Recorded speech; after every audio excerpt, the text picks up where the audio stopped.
What happened on a freezing winter morning in Lancaster, Ohio, sounds like a twisted Hollywood thriller. But I assure you, every single word of this mystery is 100% reported as real. The year is 1954. It's January in central Ohio. If you've lived here, you know exactly what that means. It is the kind of bitter, bone-chilling, unforgiving cold that bites right through your winter coat and steals the breath from your lungs. The city of Lancaster is just starting to wake up. It's still dark, the streets are slick with frost, and the sky is holding onto that deep pre-dawn gray. Two local bread delivery men are out making their early morning rounds. They are shivering in the cab of their truck, just trying to get through the shift. As they drive along their usual route, their headlights sweep across a standard public telephone booth. But something is off. Sitting right there on the floor of the glass booth, illuminated by the dim streetlight, is a plain cardboard box. Now in the 1950s, a box left by a phone booth wasn't necessarily a massive red flag. People left trash, people forgot groceries. But something about this specific box makes the driver hit the brakes. They pull the delivery truck over to the curb. They step out into the biting wind, their boots crunching on the frost, and walk up to the phone booth. One of the men reaches down and pulls back the flaps of the cardboard box. What they see inside makes their blood run completely cold. Tucked inside the box, wrapped up but freezing to the touch, is a living, breathing infant, a baby boy. Beside him, nothing but a single glass bottle of milk. No note, no blanket, no identification, no clues whatsoever.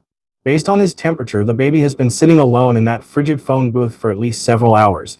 He is barely hanging on. The delivery men scramble into action, rushing to get the authorities.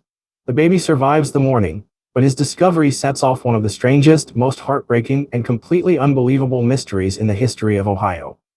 The local newspaper, the Lancaster Eagle-Gazette, immediately splashes the story across its front pages. Because they don't have a name, they dub the mysterious infant, Little Boy Blue Eyes. Overnight, the entire town of Lancaster is captivated, and they are horrified. Who leaves a helpless baby in a phone booth in the dead of winter? Was it a kidnapping gone horribly wrong? Was it a desperate teenager passing through town on the highway? Was he stolen from a local hospital? The police launch a massive, frantic investigation. They check maternity wards, interview local residents, scour missing persons reports across state lines, and beg for tips from the public. Nothing, not a single credible lead. The trail is completely, inexplicably cold.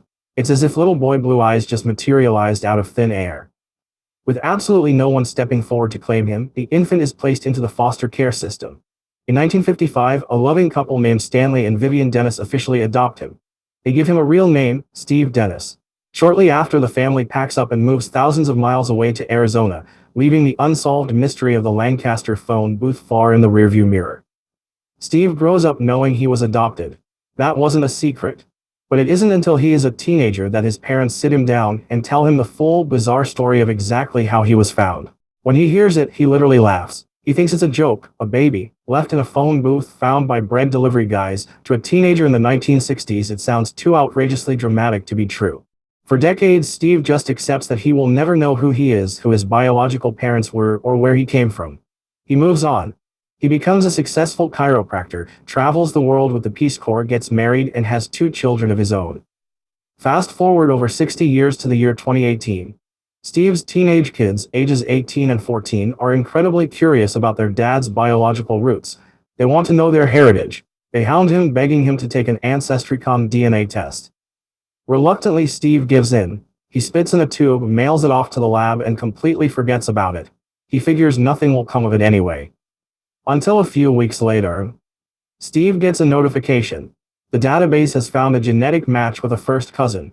But what's truly unbelievable is the message this total stranger sends to him online. The message reads, "I think I know who your mother is. We've heard throughout our lives that there's a baby that we're related to that was left in a telephone booth." Steve's jaw hits the floor. 64 years after being left to die on the icy streets of Lancaster, the ghost of Little Boy Blue Eyes had just come back to life. From that moment, things move at lightning speed. Through this newly discovered cousin, Steve is connected to a half-sister living in Baltimore, Maryland. They immediately take a DNA test to confirm. It's a 100% match. And then she connects him to the one person on Earth he never thought he would find, his birth mother. She is 85 years old. And when they finally connect, she reveals the shocking, sinister truth of exactly what happened that night in Lancaster back in 1954. She was just 18 years old when she went into labor. She gave birth to Steve at an Ohio hospital. She was terrified, young, and traveling with Steve's biological father. When she pleaded with the father to marry her and help raise the child, he agreed. But he gave her one sick, non-negotiable ultimatum. He told her, "I will marry you, but only if we get rid of the baby." Before the young mother could even fully process what was happening, the father forcibly tore the infant from her arms.